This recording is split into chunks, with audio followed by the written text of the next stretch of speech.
Alors, selon le Parti vert du Canada, nous sommes déçus. Il n'y a pas beaucoup de mesures importantes ici dans cette Fall Economic Statement. I'm here with Mike Morrice, Member of Parliament for Kitchener Centre. I'm going to ask Mike to speak first because he's been tracking very closely the government's promises and performance on housing, affordable housing, and on the disability tax benefits. So, Mike, over to you, and then I'll pick up. Well, thank you, Elizabeth. Wonderful to see you all.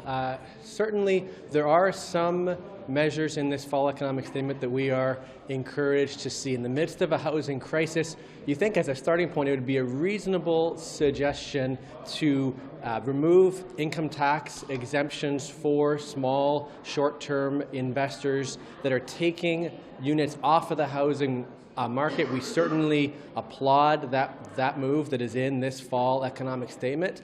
But on the whole, it just seems disappointing that this government almost seems to be allowing Mr. Poilievre to almost govern from opposition. Nothing here for small businesses who are feeling the crunch of CEBA loans coming up for renewal, that we've been joining calls to ensure that the non-forgivable portion of those loans can be extended. For Canadians with disabilities, as the Deputy PM said last week, that there's just not enough money to pay for everything. Well, if that's the case, why get the Canada Disability Benefit Act passed last June? This Fall Economic Statement, again, has nothing for people with disabilities. Even something as simple as the Canada Summer Jobs program and replenishing it and bringing it back to pandemic levels, again, it wasn't there. So I'll turn it back to Elizabeth for more comments on climate, but certainly some of the very reasonable measures that Greens had been putting forward for months, we would have liked to seen included, and we're concerned that they weren't.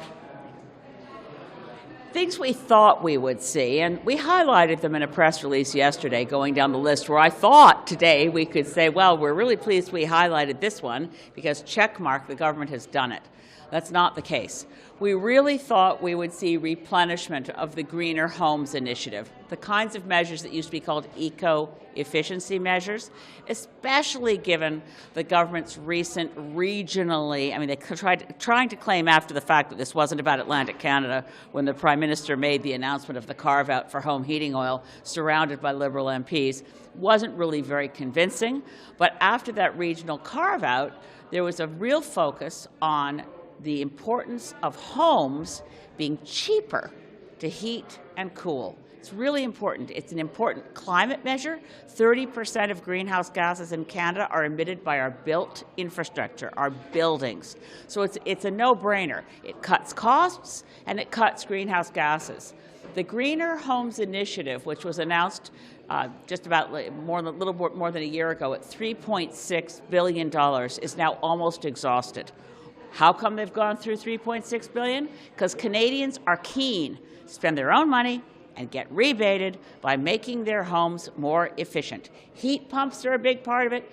So is insulation. So are a number of measures.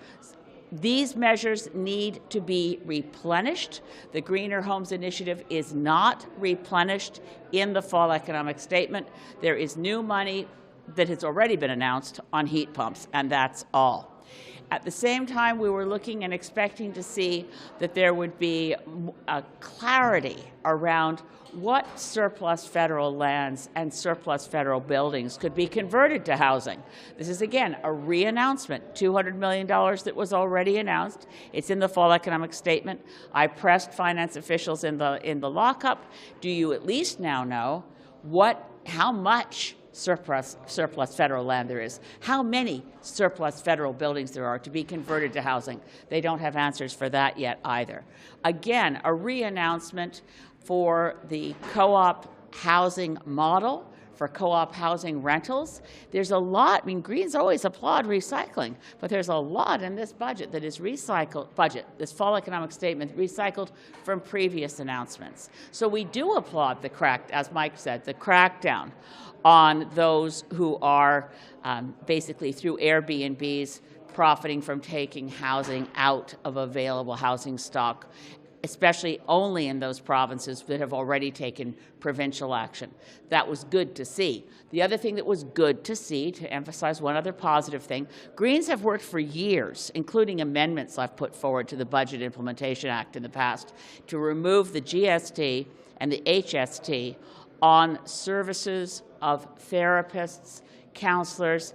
That's now in this fall economic statement. That's the only new measure that has anything to do with the mental health crisis. We applaud seeing it there. But as I was reading the fall economic statement, I thought, oh, great.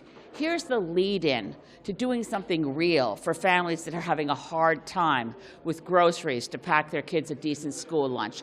I thought, as I was reading about early childhood education, the priority on children, the priority on reducing the cost of groceries, I thought I was finally going to read that there was a program for school lunches and school breakfasts, but nothing.